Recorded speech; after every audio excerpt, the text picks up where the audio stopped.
Hello everyone, my name is Katie, I'm the Introverted Reader, and this video is going to be the American Horror Story book tag. Now, I adore American Horror Story. I love it. I just recently got done watching Apocalypse. It is the best season thus far. You can at me if you want, but I stand by that statement. It was the best one. And I have my trusty Targaryen notebook right here. I have the questions, so let's just get down to it. Okay, so the first question is Murder House, a book series whose first book really sucked you in. Now, there are several books that I have read, particularly this year and last year as well, that I could definitely say sucked me in and I loved, but the most recent one that I could think of is Heart of Iron by Ashley Poston. I absolutely adored this. I love this so much. It was our book of the month, I think, for... oh my goodness, May, was it? Oh my goodness, the months are blending together for me at this point. But this is a Anastasia retelling, but set in space. It's about this girl called...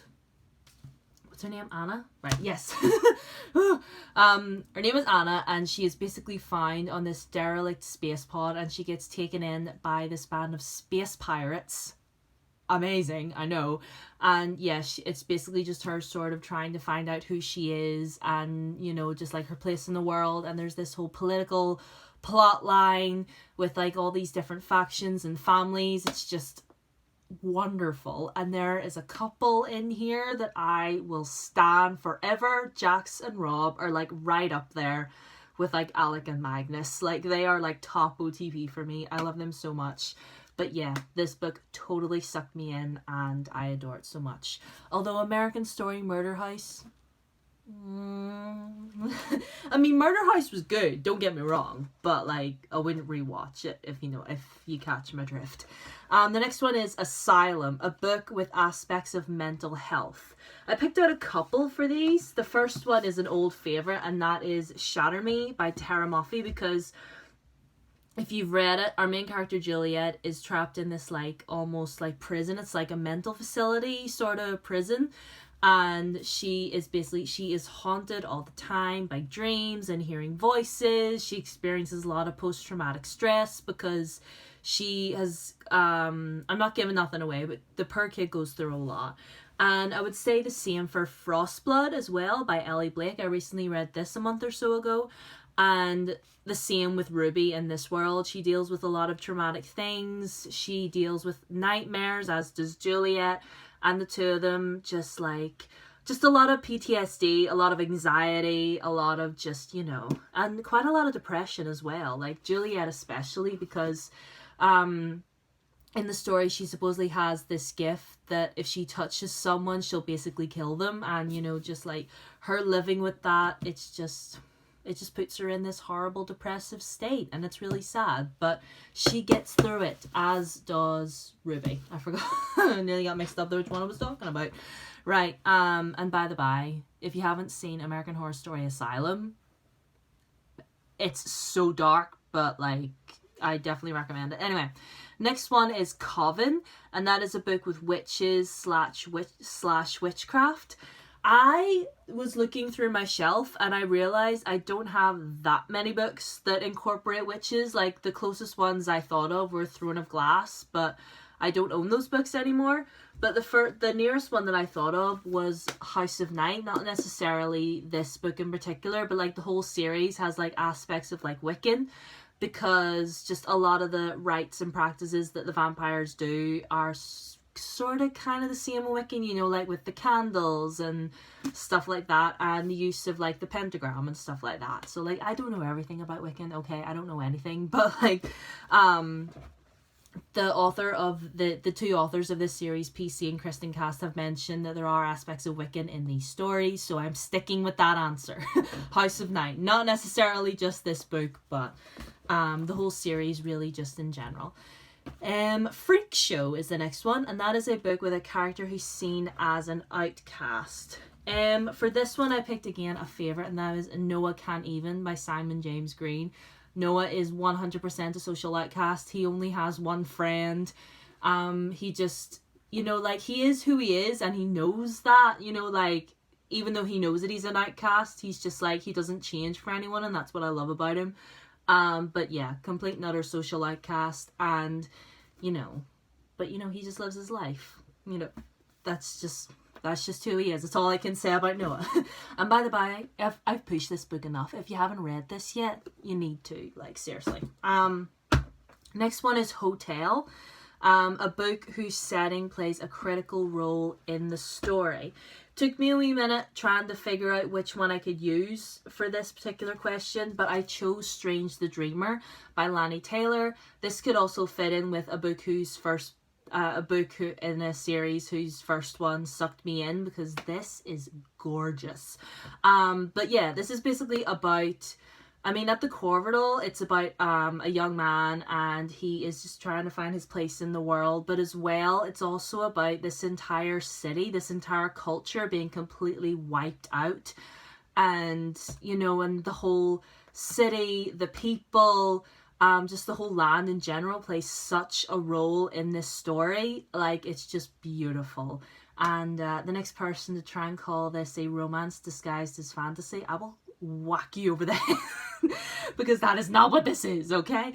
But yeah, this is just a beautiful story about this country and just these people that just go through so much, and it's wonderful and beautiful. And yeah, if you haven't read this, you need to, okay?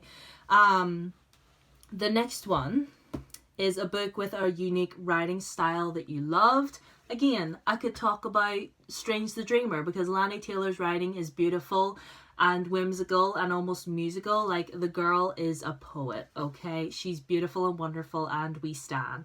Although, another one I could probably mention is, let me just pick it up, Aurora Rising by Amy Kaufman and Jay Kristoff. I love these two writing together. Like, honestly, they just create the most amazing, whimsical, gorgeous stories together. And not just this one, but like the Illuminae files as well. Like, it's told through like IM messages and emails and CCT footage and stuff like that. This is written like a normal novel, but there's also there is also like IM messages written in here, and there's little tidbits at the front of every chapter where they give like insight into the different cultures, the different species, and just aspects of just like the world in general. So love that. And let me just put these down because I'm juggling, sis. Anyway, the next question. An overhyped book that you love. Now, this one I really hope I don't get hate for, but The Heat You Give by Angie Thomas. Now, I'm only saying this is overhyped because this was everywhere whenever it came out, I think in 2018. I think it was 2018. Yes, it was 2018. I think so. But although I didn't get to read it until this year, which is really, really sad. But I remember everyone and their mother talking about this and how wonderful it was. And to be honest, I don't really read contemporaries that deal with like real serious issues. I'll just be real. It's not something that I particularly just fancy reading. It's just not my genre. Not that there's anything wrong with it. I just prefer fantasy. Now, I got this with the intention of reading it. And then when I did read it, I was like, wow. This may be overhyped, but holy crap, this is amazing.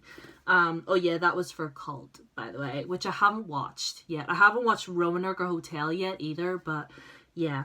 The next one is Apocalypse, a book series you'd like to see expanded. Let me see. I'm trying to think. I suppose maybe Strange the Dreamer. I would maybe like to see expanded a little bit, but I'll go back to Heart of Iron by Ashley Poston. I would literally read 4 or 5 more books set in this world, or like if Jax and Rob get their own spin-off, just traveling around the galaxy being fabulous, that would be amazing. I would absolutely adore that. But like, I guess any book that I've mentioned so far in this tag, I would love to see expanded, although with the exception of Shatter Me.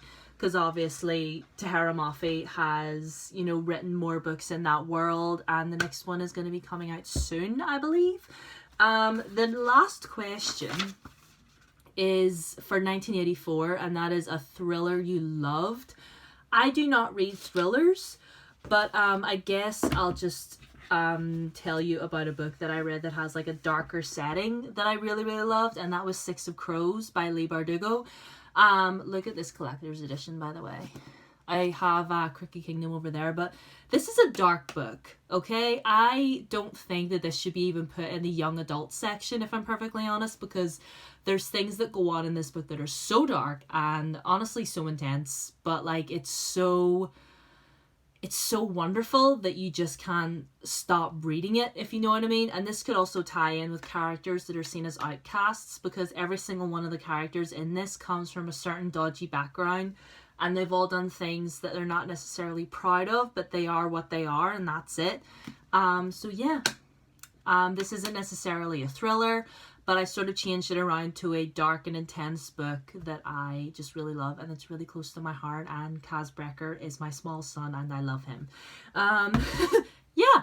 Anyway, that was the American Horror Story book tag. Let me know if you've watched American Horror Story before, which was your favourite season. For me, my top 3 would be Apocalypse, Asylum, and Coven.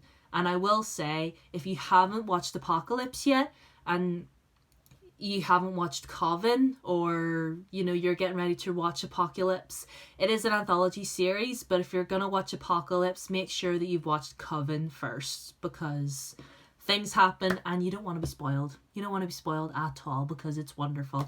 Anyway, I'm gonna stop talking now, but thank you all so much for watching. My name is Katie. I'm the Introverted Reader. And please follow me on Twitter, follow me on Instagram, please subscribe if you're new, and I will see you guys in my next video.